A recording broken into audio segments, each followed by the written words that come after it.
Welcome to another Telltale Books video. I'm Greg, and I'm here to talk about a short novel, actually more of a novella that I just recently read by Stephen L. Peck, titled A Short Stay in Hell. What initially drew me to this book was, of course, the cover. Not a complicated illustration on it, but it's a really beautiful graphic design. It's an excellent example of really good modern book cover design. I really love it, and it's compelling enough that it drew me into this book and made me want to read this, which of course is what the cover is supposed to do. Now this book, it's number 3 in my bibliography of Stephen Peck's work. It was published way back in March in 2012 by a company called Strange Violin Editions, which I never heard of before. You can buy new copies, of this off of Amazon or wherever. I think I got this through bookshop.org. And well, Stephen Peck hasn't written a whole lot, so I don't think he's a full-time writer. And he is very definitely a Mormon. He has written a lot of Mormon-themed works, but this one is different, and I'll get to exactly how in a moment. The basic synopsis of this book is that a guy has died. The main character has died. He wakes up in front of a demon.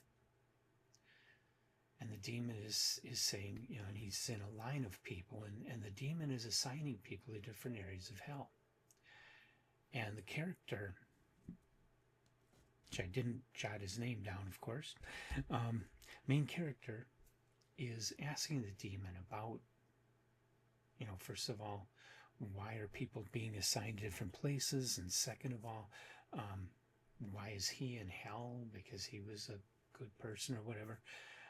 It turns out the one true religion is actually the Zoroastrian religion, which, of course, nobody has followed since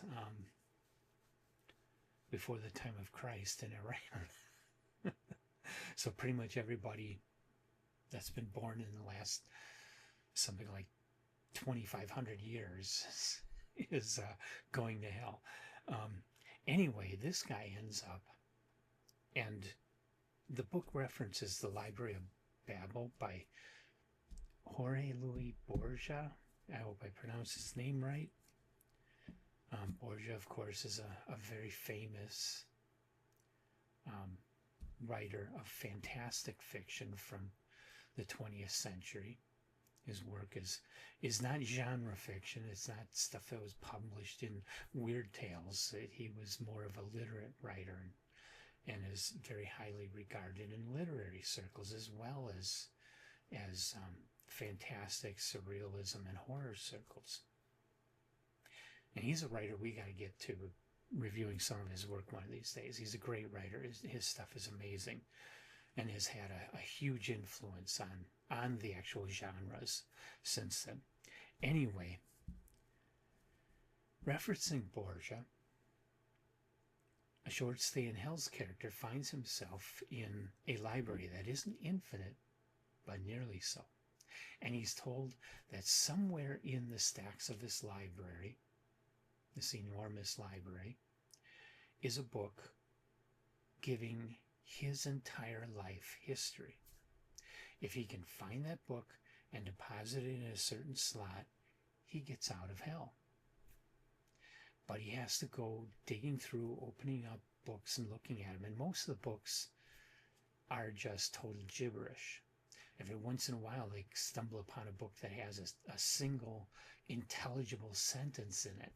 And there's lots of people in this library, by the way. There's a whole community of people that develops and the character interacts with and falls in love with one woman.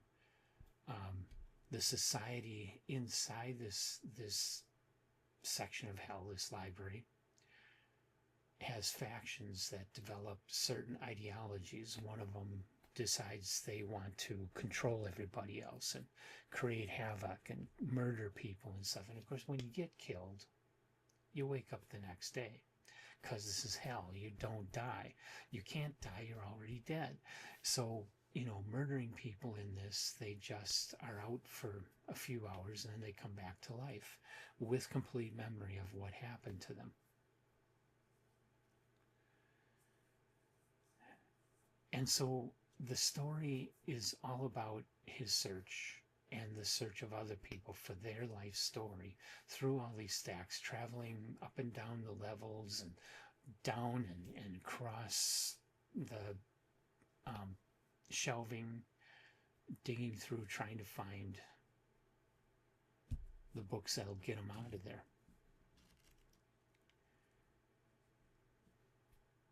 Thing is, there's so many books, so much space in this library that the short stay stretches into tens of thousands of years for the main character and just keeps going and going and going.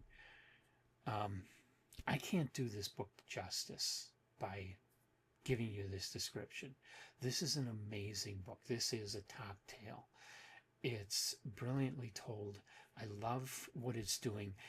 I personally feel like the people who come into this hell, they had lives in the real world, but the book barely talks about that.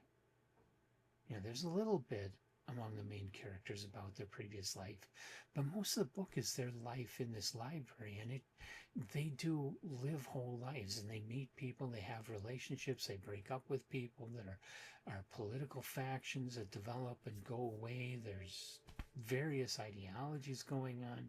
It's a whole new life that they're going through, but a very long life, one which never really seems to end. It can end, but well, not for an extremely long time. It's almost eternity. My buddy read this with my friend Samantha. She's the one who contacted me and says, hey, you want Buddy read this? And this was already on my list of books I wanted to read. So I said, yeah, definitely. So we Buddy read it. And Samantha disagreed with me, but I felt like the book, these people's lives were the time that they spent in this library in hell. It was more this time they were in there was more like a metaphor of their lives, or maybe multiple lives, since if they die, they come back, going on and on and on, reincarnation in their life, going and continue to go, and all the changes that a person goes through during their life. There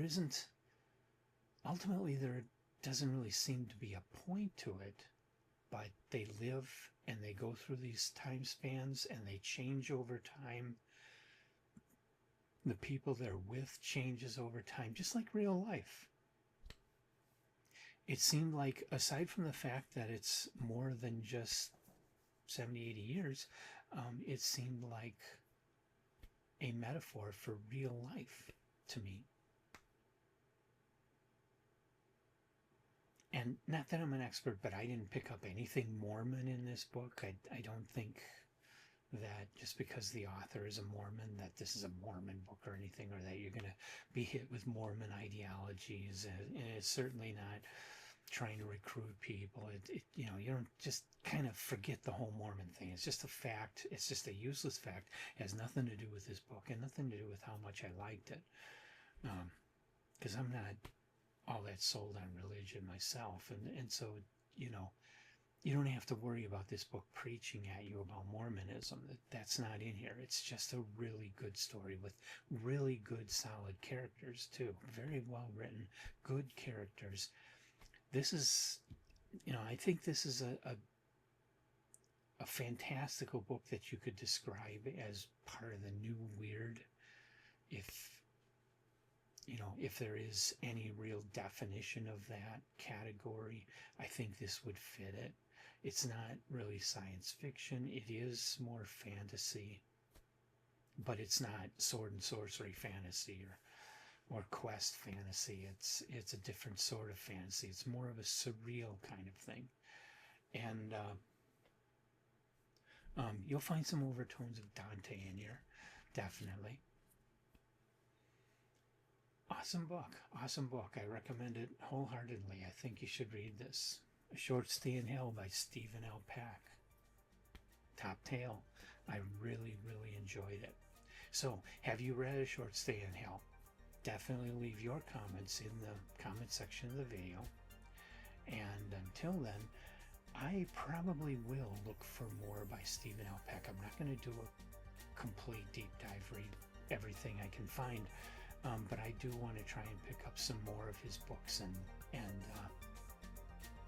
get a little more exposure to this author. I think he's really good, and I'll definitely be looking for anything new that might come out from Stephen Peck. I think he's an excellent author. So I hope you'll hit the like button and hit the subscribe button and stick with me and come back for a lot more other types of videos, even if I never do get to anything else by Peck.